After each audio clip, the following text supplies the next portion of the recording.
started off in the garment business. That's right. Could you tell me a little bit about that? Well, sure.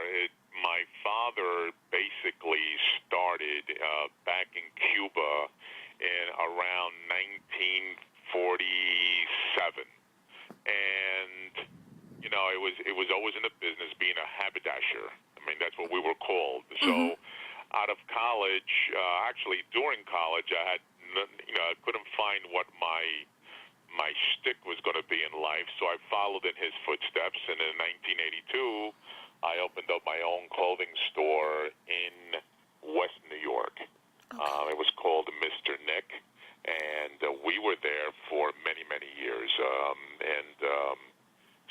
But back in 1982,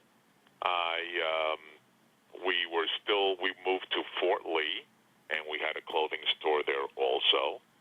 We had about 3 at this point, and doing very well. And then the Gap came along, and they changed the way men dressed, and during this period of time. So I felt there was a need to do something else.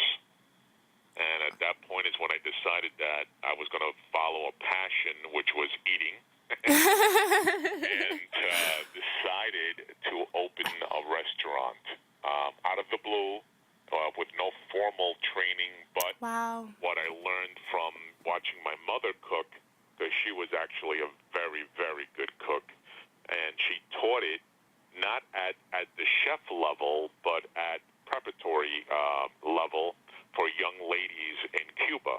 Okay. And so I learned from her, and and it suited me very well. And she told me at a very young age that if I learned to cook, I would never go back.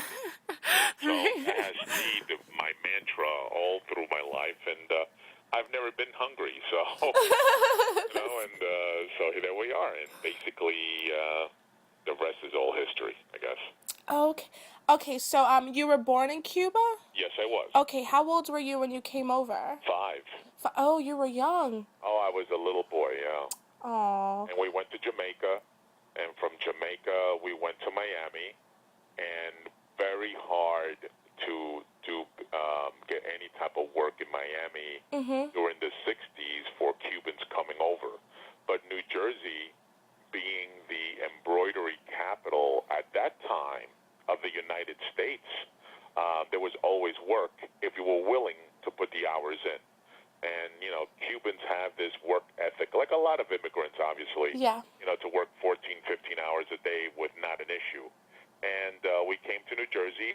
Both my parents found work, and we stayed, and because it always gave us the opportunity to work. Okay. And that's it. Do I have a favorite dish? Well, I'm a carnivore.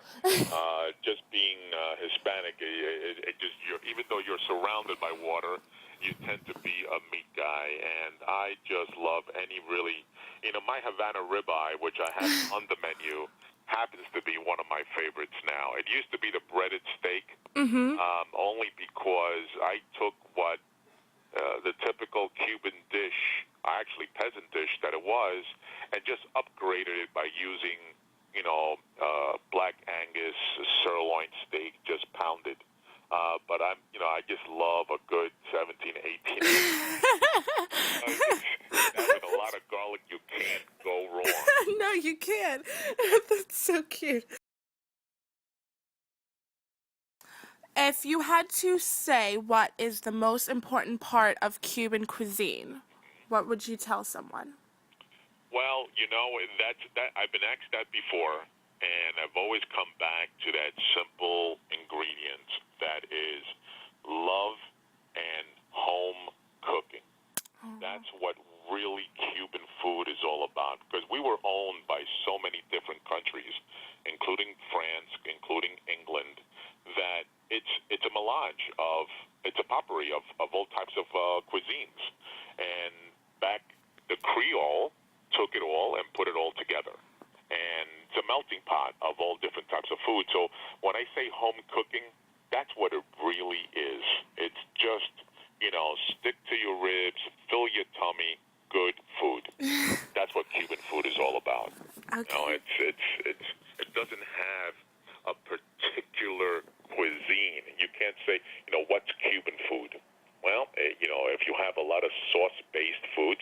obviously, you look at your French heritage.